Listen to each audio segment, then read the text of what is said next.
Hello everyone, it's Sigga here, and today I am going to be altering the Graphic 45 ATC Matchbook box. Now, I started off by adding acetate sheet to the opening because I wanted to be a proper box but to be able to see inside, so I wanted to keep the acetate as a little bit of, I guess, an actual window inside the box so you can see the inside, but still creates a lid of sort.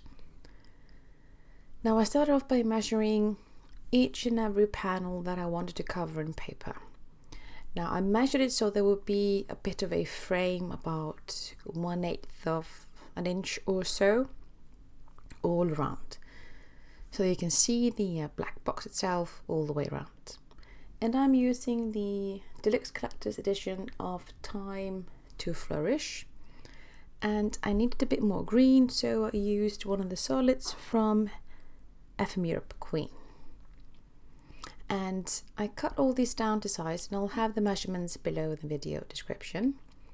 And I'm inking everything with a black ink. Because the box is black, I wanted to have all the edges be in the same color and mood, I guess. So I'm just using a blending tool.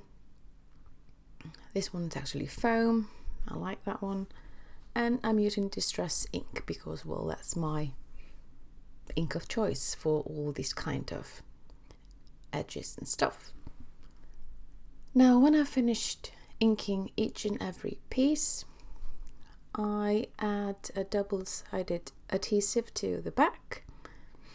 I want to use strong adhesive so that when I'm using it, whether it will be a gift or as a stationery item of sort, because I like to have these boxes and keep different kinds of die cuts in here.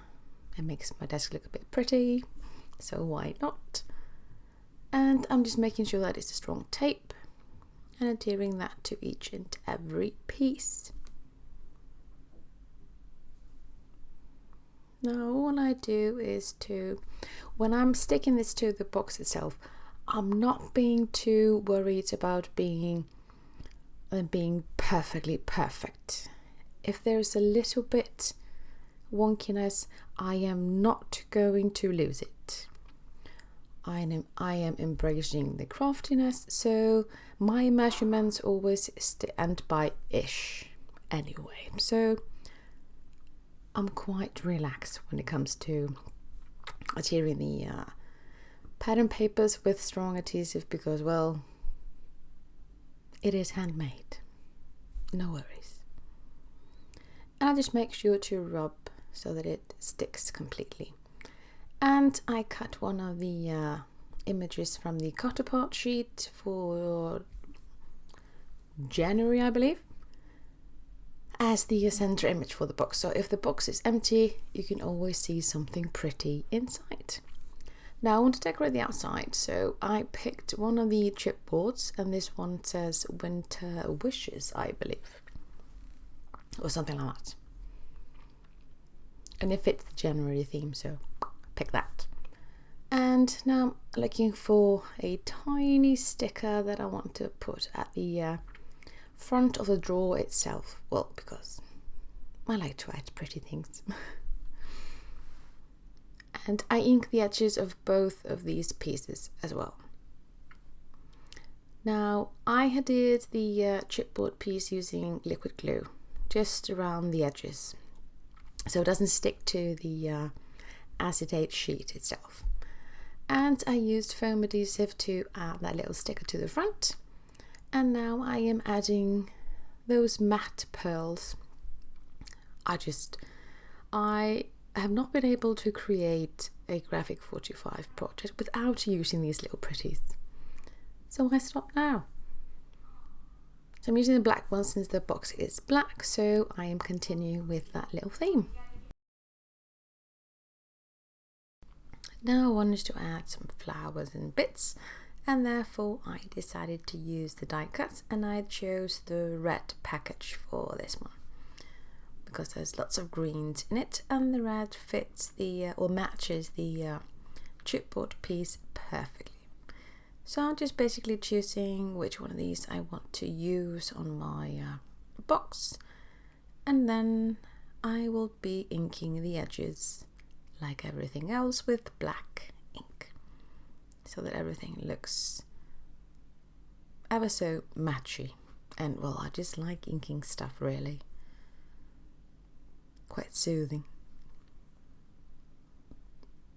And now to make the flowers a bit more dimensional, I just use an end of a paintbrush to roll these up so they look a bit more dimensional.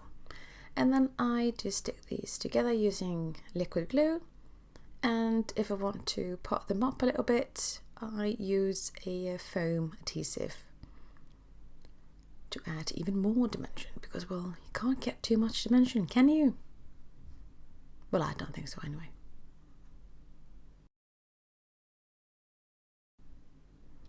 And then I'm adding those little leaf bits here and there using liquid glue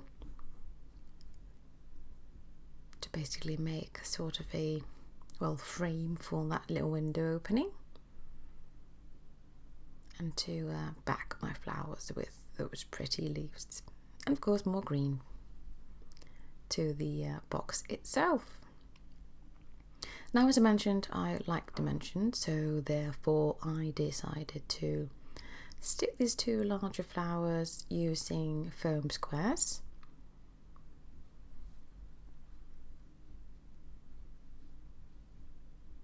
And I'm just trying to figure out where I want those flowers to be, here and there. I like tucking things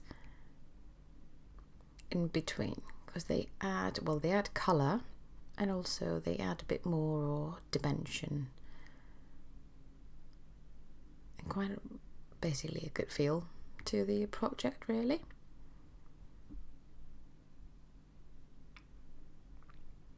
This one's given me a bit of a headache. I wanted to add it somewhere else, but then again I didn't, and then I did, yes, my first thought was the best one in my opinion. So I just put the 3D foam next to the chipboard piece itself, so that flower is a bit lower than the larger one on the box.